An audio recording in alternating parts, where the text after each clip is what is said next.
الحمد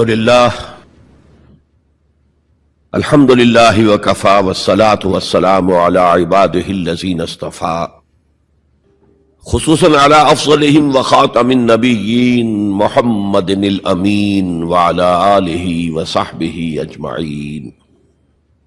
اما بعد فقد قال اللہ تبارک وتعالی كما ورد فی سورة الحجرات: اعوذ باللہ من الشیطان الرجیم، بسم اللہ الرحمن الرحیم.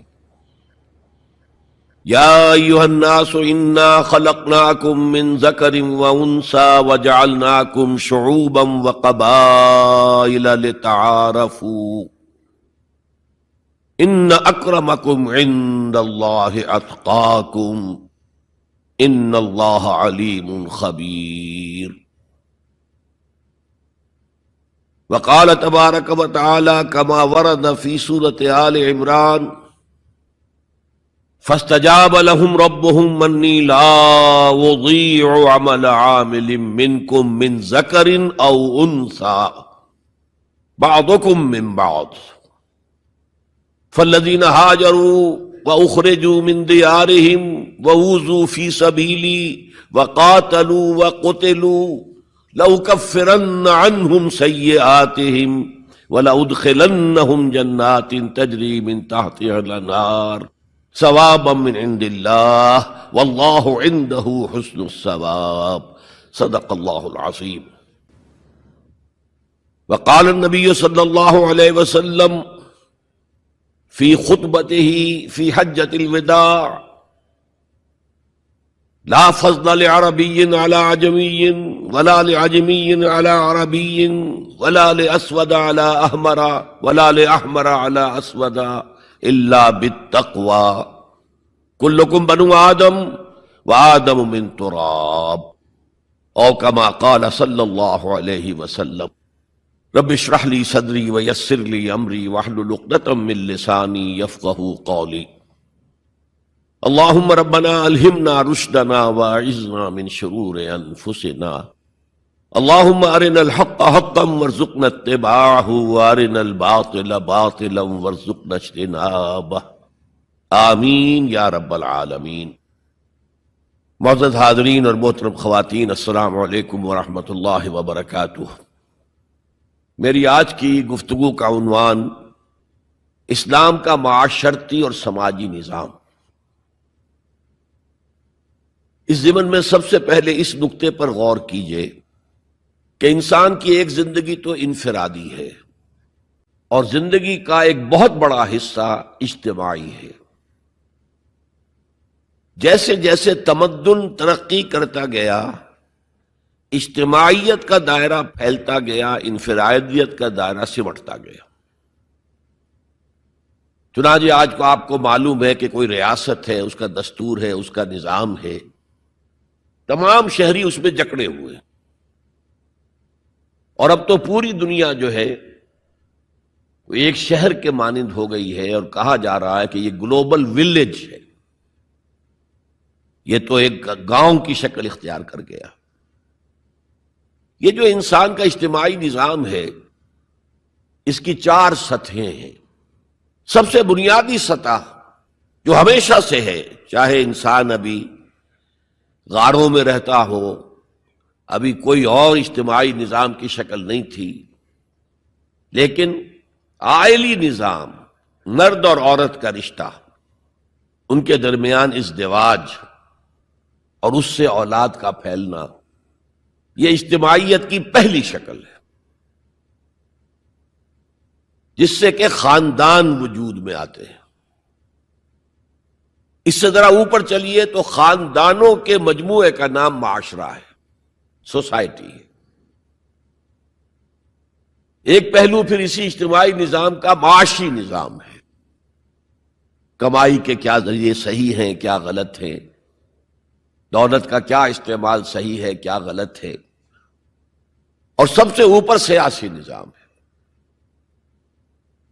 اب اگر آپ اس کو سمجھیں گے کہ ایک جیسے مثلث ہوتی ہے، نیچے بیس ہے، دونوں طرف سے زاویے جو ہیں اس کے دونوں اضلاع جا رہے ہیں، اوپر مل جاتے ہیں،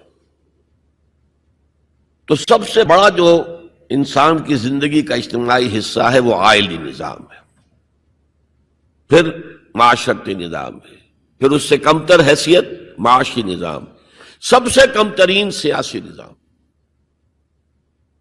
میں یہ ساری باتیں کس لیے بتا رہا ہوں کہ قرآن مجید کا ہر طالب علم جانتا ہے کہ عائلی قوانین جس قدر تفصیل سے قرآن مجید میں بحث کی گئی ہے ان کے بارے میں، اس درجے میں معاشی قوانین کا بیان تو نہیں ہوا۔ سیاسی نظام تو کوئی اسلام نے دیا ہی نہیں، چند اصول دیے ہیں، اللہ کی حاکمیت، مسلمانوں کی خلافت، جہاں اللہ اس کے رسول کا کوئی حکم نہ ہو وہاں باہمی مشورے سے معاملہ طے کرنا، تین اصول ہیں، اللہ اللہ خیر صلی اللہ، ان الحکم الا للہ، اور انی جاعل فی الارض خلیفہ، یا داؤد انا جعلناک خلیفۃ فی الارض، اور امرہم شورا بینہم، جہاں اللہ اور اس کے رسول کا حکم نہیں ہے تو آپ اسمبلی کے ذریعے سے اس طرح چاہیں کاؤنٹنگ آف ووٹ سے، مشورے سے فیصلہ کر سکتے ہیں۔ تین اصول ہیں بس، اس پر ریاست جو ہے وہ پارلیمانی ہو، وہ صدارتی ہو، ان میں سے نہ کوئی واجب ہے نہ کوئی حرام ہے، یونٹری ہو وحدانی، یا فیڈرل ہو یا کانفیڈرل ہو، ان میں سے بھی کوئی چیز نہ واجب نہ فرض نہ حرام، یہ آپ کے اپنی مرضی سے ہے، آپ اپنی باہمی مشورے سے جو لوگ چاہتے ہوں اختیار کر لیں۔ نظام کے بارے میں کوئی سیاسی نظام کا ڈھانچہ ہمیں ایسا نہیں دیا گیا کہ وہ واجب ہے آپ پر، اصول دیے گئے۔ معاشیات کے ضمن میں سود حرام، جوا حرام، نشہ آور چیزوں کی تجارت حرام، انسان کے سفلی جذبات کو، شہوانی جذبات کو بھڑکا کر کمائی کرنا حرام، بس۔ باقی میدان کھلا ہے، محنت کرو، جد و جہد کرو، کماؤ، جو تم کماؤ گے تمہارا ہوگا، البتہ ایک حد سے اوپر جاؤ گے زکوٰۃ لے لی جائے گی تاکہ جو پیچھے رہ گئے ہیں ان کی ضروریات پوری کی جا سکے۔ جہاں آزاد معیشت ہوگی وہ ایسے ہی ہے جیسے کہ آزاد دوڑ ہو رہی ہے، اور جب دوڑ میں ظاہر بات ہے کہ آپ اگر تو انہیں رسے سے باندھ دیں گے تب تو نہ کوئی آگے رہا نہ پیچھے رہا، لیکن دوڑ کا فائدہ کیا ہے؟ دوڑ تو یہ ہے کہ ذرا وہ شخص جو تیز دوڑ سکتا ہو وہ نمایاں ہو۔ تو فری اکانومی جہاں بھی ہوگی، کوئی آگے نکل جائیں گے کوئی پیچھے رہ جائیں گے، تو پیچھے والوں کے بھی کچھ حقوق کا لحاظ کیا جائے۔ زکوٰۃ کیا ہے؟ تؤخذ من اغنیائہم ترد الی فقرائہم، ان کے امیروں سے وصول کی جائے گی، ان کے غریبوں کو دے دی جائے گی، بس یہی جو ہے اسلام کا معاشی نظام ہے۔ لیکن معاشرتی نظام پر بڑی بحثیں آئی ہیں، سورہ نور، سورہ احزاب بہت مفصل، سورہ نساء، اور آئلی قوانین پر جو میں نے کہا تھا بالکل پہلے نیچے بیس ہے وہ اس مثلث کا، اس پر آپ دیکھتے ہیں کہ کئی رکوع، 3-4 رکوع تو سورہ بقرہ میں ہے، پھر سورہ نساء میں ہے، سورہ مائدہ میں ہے، پھر سورہ نور میں ہے، سورہ احزاب میں ہے، سورہ مجادلہ میں ہے، سورہ طلاق میں ہے، سورہ تحریم میں ہے۔ یہ آئلی قوانین تو بہت ہی تفصیل کے ساتھ بیان کیے گئے۔ حکمت کیا ہے کہ یہی تو ہے جڑ، بنیاد تو یہی ہے۔ اگر اسی بنیاد میں خرابی آ گئی تو خشت اول چونہد معمار کج، تا سریا می رود دیر کب دیوار کج، اگر پہلی اینٹ جو ہے دیوار کی ٹیڑھی رکھی گئی تو بناتے جائیے آپ، اوپر ٹیڑھ جائے گا آخر تک۔ اس لیے آئلی نظام کو سب سے زیادہ تفصیل کے ساتھ قرآن مجید میں بیان کیا گیا۔ اب دوسرا نقطہ دیکھیے، اسلام کے معاشرتی نظام کا جو اصل الاصول ہے، پہلی بنیادی بات جو ہے وہ کیا ہے؟ تمام انسان مرتبے میں برابر ہیں، پیدائشی طور پر کوئی انسان افضل نہیں، کوئی ارذل نہیں، کوئی اونچا نہیں کوئی نیچا نہیں، پیدائشی طور پر اونچ نیچ ہوگی، وہ ہوگی ایکوائرڈ کریکٹرز کی وجہ سے، جو آپ نے حاصل کیا۔ آپ نے علم زیادہ حاصل کیا، آپ کی ایک عزت ہو جائے گی۔ آپ میں تقوی زیادہ ہے، خدا ترسی زیادہ ہے، آپ کی عزت کی جائے گی۔ آپ خادم خلق ہیں، آپ کی عزت کی جائے گی۔ لیکن یہ ساری چیزیں ایکوائرڈ ہیں، بعد میں انسان نے حاصل کی ہیں۔ پیدائشی طور پر کوئی انسان اونچا نہیں، کوئی انسان نیچا نہیں۔ یہ بڑا انقلابی پیغام ہے قرآن کا، اور یہ سمجھیے کہ پورے عالم انسانیت کے لیے، میں ابھی گواہی بھی آپ کے سامنے پیش کروں گا کہ عالم انسانیت میں پہلی مرتبہ یہ پیغام اسلام نے دیا۔ چنانچہ میں نے آیت آپ کو سنائی، یا ایھا الناس یا ایھا الذین آمنوا، نہیں، اے لوگو،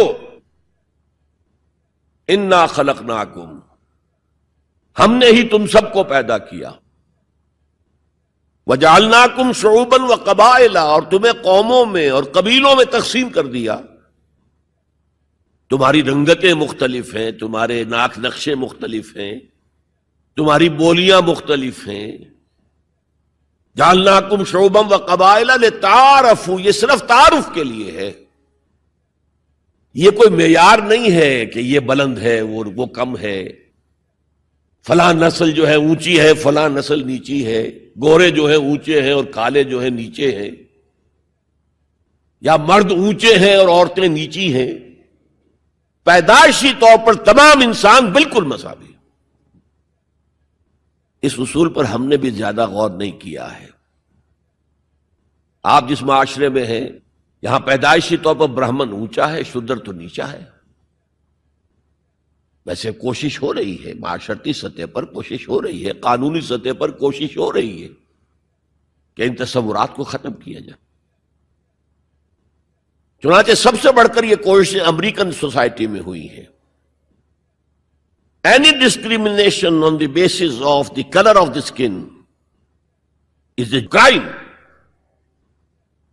قانونی اور دستوری طور پر جتنا کچھ ہو سکتا تھا اس معاملے میں وہ امریکہ نے کیا ہے، لیکن آج بھی امریکہ میں کالے اور گورے کے درمیان دلی طور پر منافرت ہے۔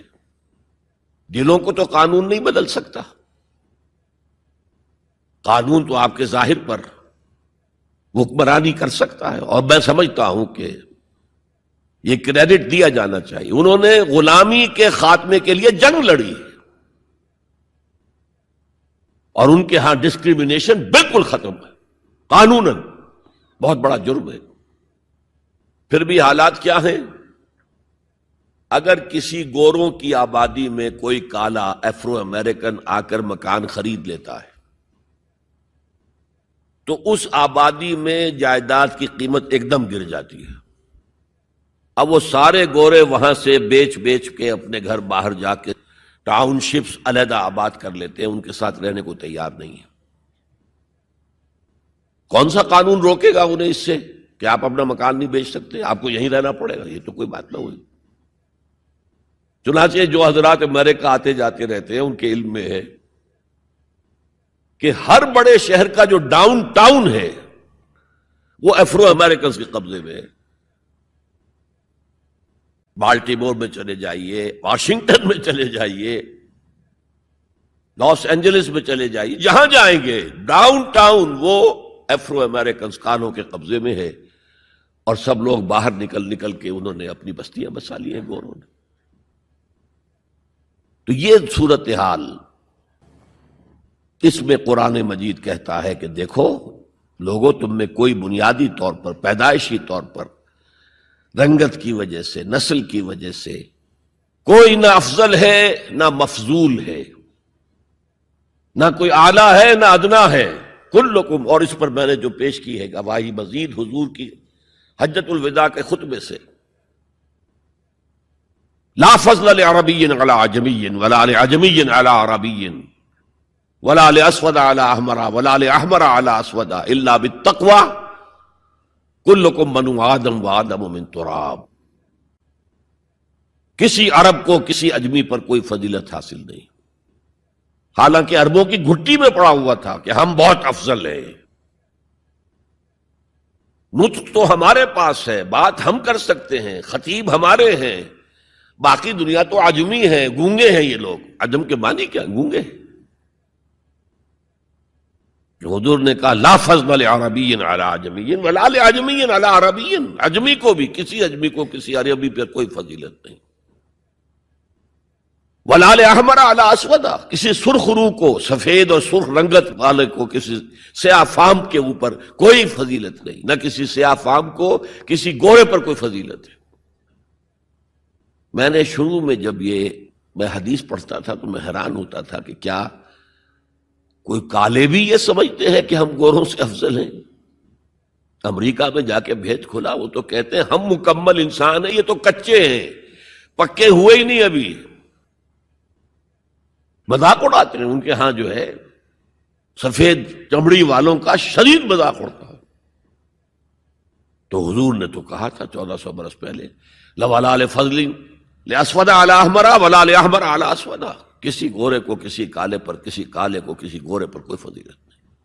کلکم بنو آدم، تم سب کے سب آدم کی نسل ہو، وآدم من تراب، اور آدم مٹی سے بنے تھے علیہ الصلوۃ والسلام۔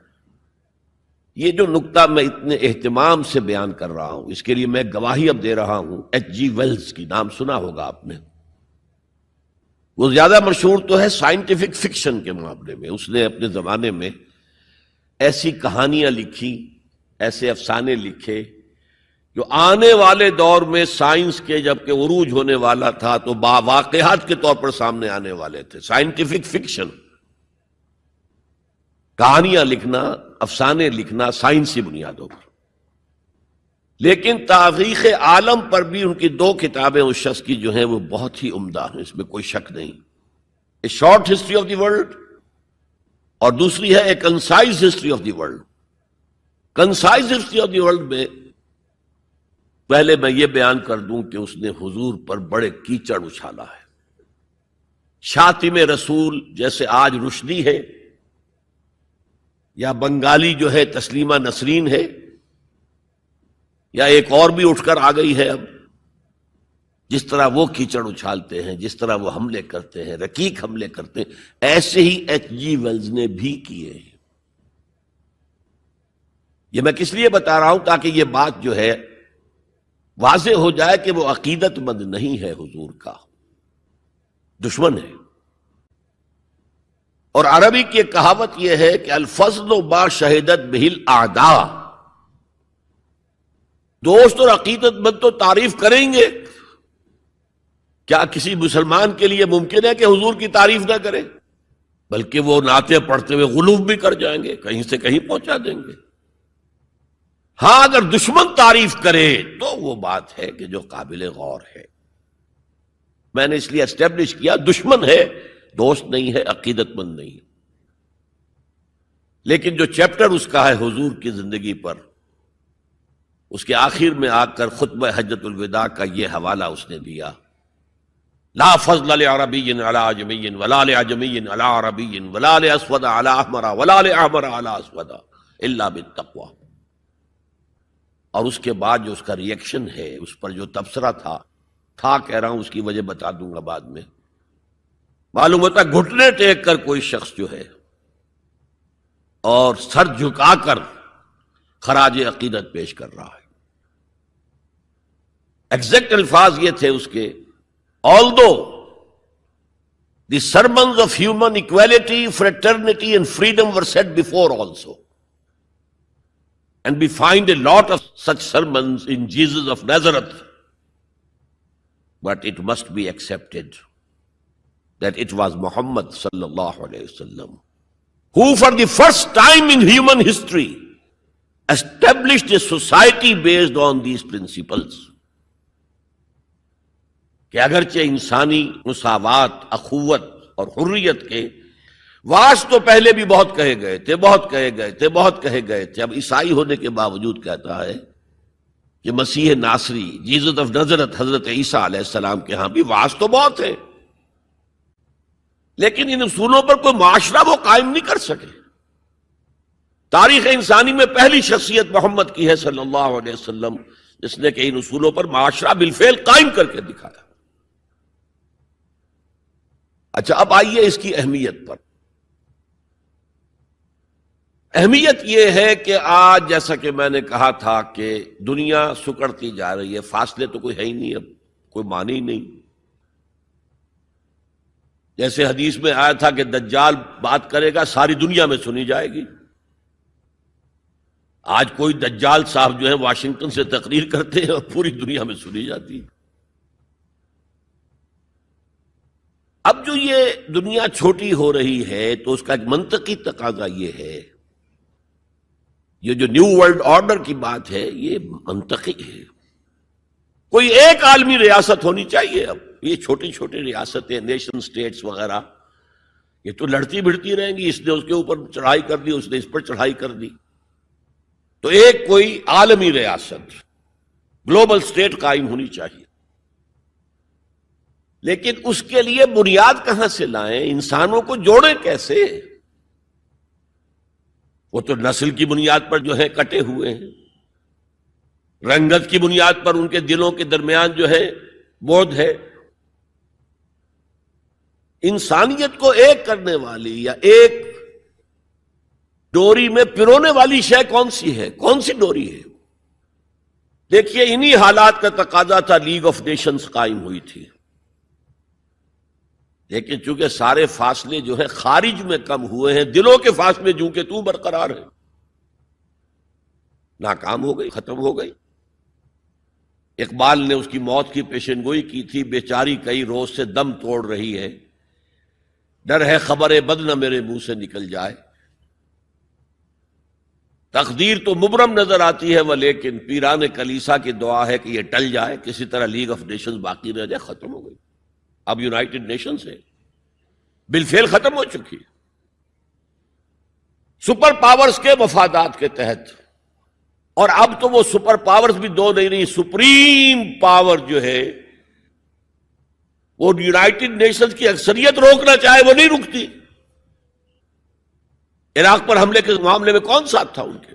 بائی پاس کیا، دفاع ہو جاؤ، ہمیں کوئی حیثیت زبریت نہیں تمہاری۔ تو یہ بھی دم توڑ رہی ہے، یونائٹڈ نیشنز کا وجود کیا رہ جائے گا؟ بیچاری کئی روز سے دم توڑ رہی ہے۔ یہ عراق پر حملے کے ساتھ یہ ہے، اس کا دم جو ہے عالم نزاع شروع ہو چکا ہے۔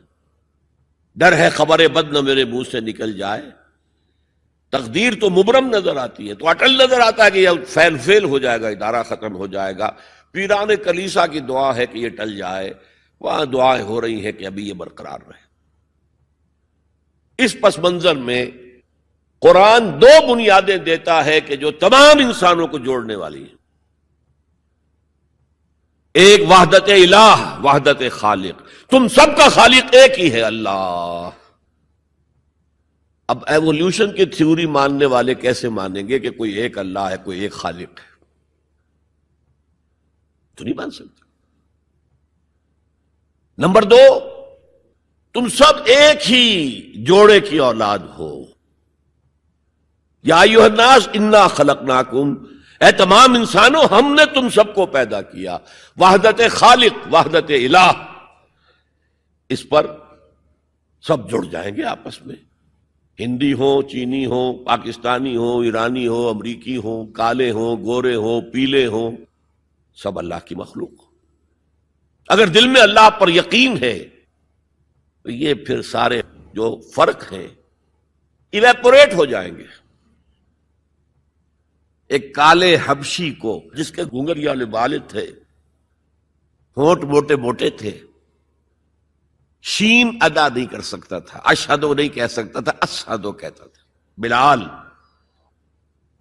اور حضرت عمر فاروق جو اسلام سے پہلے بڑے نیشنلسٹ تھے، اپنی قرشیت پر فخر، اپنے خاندان پر فخر، اور وہ عمر فاروق جبکہ وہ خلیفہ تھے حضرت بلال کا نام نہیں لیتے تھے سیدنا کے بغیر، سیدنا بلال، سیدنا بلال، سیدنا بلال۔ حضرت ابو بکر کے بارے میں فرماتے ہیں ابو بکر سیدنا وآتق سیدنا، ابو بکر خود بھی ہمارے سردار ہیں، انہوں نے ہمارے سردار کو آزاد کرایا تھا خرید کر۔ تو یہ فرق تو جب تک کہ آپ اللہ پر ایمان نہ رکھتے ہوں تو کوئی بنیاد ہی نہیں ہے. ہمارے اور ان کے درمیان کیا بنیاد ہے؟ پتہ نہیں کون سے قسم کے بندروں کی اولاد جو ہے ہندوستان میں بس رہی ہے اور کون سے قسم کے شمپینزیز کی اولاد جو ہے وہ کہیں اور بس رہی ہے. ان کا تو کوئی رشتہ آپس میں ہے ہی نہیں. پھر یہ کہ وحدت آدم و حوا، انا خلقناکم، نمبر 1 من ذکر و انثی، ایک مرد اور ایک عورت سے پیدا کیا. تو ایک تو اخوت دینی ہے، اخوت اسلامی ہے، وہ تو بڑی اونچی بات ہے. اخوت انسانی، تمام انسان. اب آپ فرمائیے حضرت حوا کے رحم پر جا کر تمام انسان ایک نہیں ہو جائیں گے؟ والدہ کے رحم کے اعتبار سے بہن بھائی جو ہیں وہ بھائی بھائی اور بہنیں ہیں. دادی کے اس پر جائیے تو وہ ایک بڑا کنبہ وجود میں آ جائے گا. چچا تائے کی ساری اولاد اس میں مل جائے گی، اور اسی طریقے سے خالاؤں کی اور پھپھیوں کی اولاد شامل ہو جائے گی. اس سے آگے جائیے، اس سے آگے جائیے، سب جا کر آدم اور حوا پر جمع ہو جائے گی. تو آج جو زمانے کا تقاضا ہے کہ یہ فاصلے کم ہو، نوع انسانی جمع ہو، ایک وحدت ہو جائے، وہ تقاضا صرف اسلام کی بنیاد پر طے ہو سکتا ہے، پورا ہو سکتا ہے. کسی اور کے پاس اس کے لیے کوئی بنیاد نہیں. میں نے کہا تھا نا کہ کسی کالے کو گورے پر نہیں، کوئی گورے کو کالے پر فضیلت نہیں. ساتھ ہی کہا تھا مرد کو عورت پر کوئی فضیلت نہیں. مرد اونچا اور عورت نیچی نہیں ہے. شرف انسانیت کو دونوں ایکولی شیئر کرتے ہیں، وہ بھی ہیومن بینگ، وہ بھی ہیومن بینگ. سورہ آل عمران کے آخر میں ایک لمبی دعا آئی ہے، ربنا اننا سمعنا منادیا ینادی للایمان ان آمنوا بربکم فآمنا. اے رب ہمارے، ہم نے ایک پکارنے والے کی پکار کو سنا کہ وہ ایمان کی صدا لگا رہا ہے، ایمان کی ندا لگا رہا ہے صلی اللہ علیہ وسلم کہ اپنے رب پر ایمان لاؤ. تو ہم ایمان لے آئے. ربنا فاغفر لنا ذنوبنا وکفر عنا سیئاتنا. تو پروردگار ہمارے گناہ بخش دے اور ہم سے ہماری برائیوں کو دور کر دے. وتوفنا مع الابرار، اور اپنے نیکوکار بندوں کے ساتھ ہمارا خاتمہ کیجو. ربنا وآتنا ما وعدتنا علی رسولک، اور پروردگار ہمیں وہ سب کچھ دیجو جس کا وعدہ تو نے اپنے رسولوں کے ذریعے کیا ہے. آپ نے فرمایا جنت اور یہ نعمتیں ہوں گی، ہمیں وہ سب کچھ دیجو.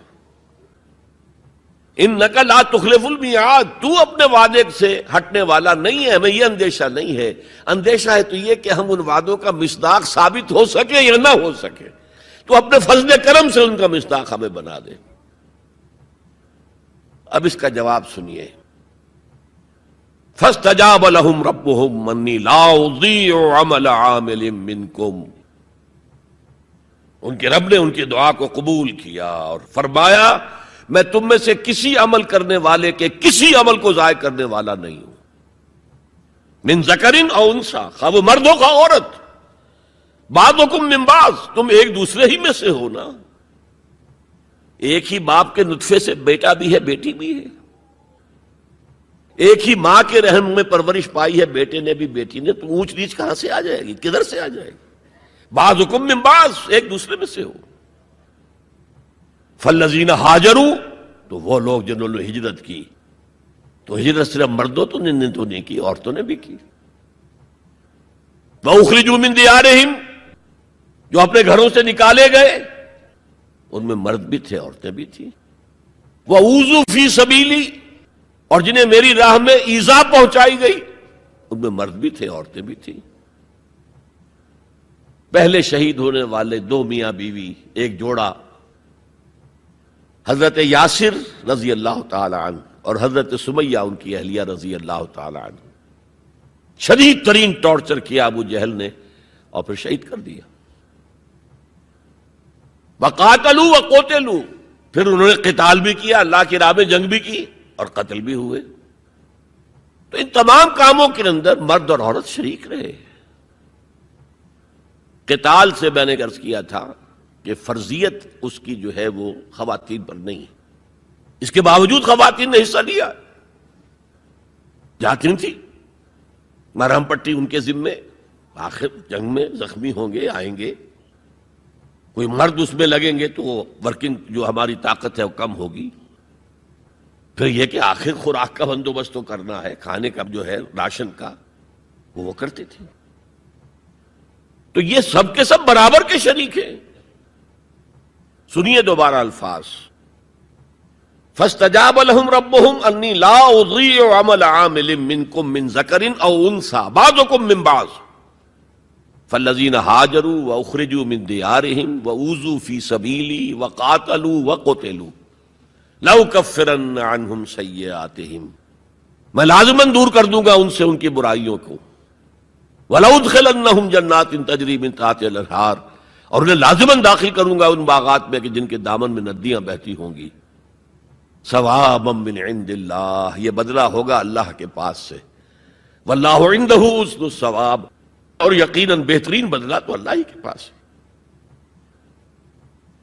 مساوات مرد و زن کے اس نظریے کو سمجھ لیجئے. دوسرا نظریہ میں بتاؤں گا جو آج دنیا مغرب سے لے رہی ہے، وہ سراسر گمراہی ہے، سراسر گمراہی ہے، سراسر گمراہی. لیکن نیکیوں کے میدان کھولے ہوئے ہیں مردوں کے لیے، عورتوں کے لیے. جو مرد کمائے گا نیکی وہ اس کے لیے ہے، جو عورت نیکی کمائے گی وہ اس کے لیے ہے. انڈیویجویلٹی ہے، فریڈم ہے، فریڈم آف ول ہے، مساوی ہے. اور اسی لیے میں نے یہ جو آیت ہے دیکھیے، اس میں 10 اوصاف میں مردوں عورتوں کو برابر برابر. عام طور پر قرآن کا اسلوب یہ نہیں ہے، اسے عربی میں کہتے ہیں برسبیل تغلیب. ایک مجمع ہے، مرد بھی ہیں عورتیں بھی ہیں، تو مذکر میں خطاب ہوگا، مؤنث کے صیغے سے خطاب نہیں ہوگا. وہ تابع ہے، ساتھ ہی آ جائیں گے. لیکن یہ آیت دیکھیے کتنی طویل ہے.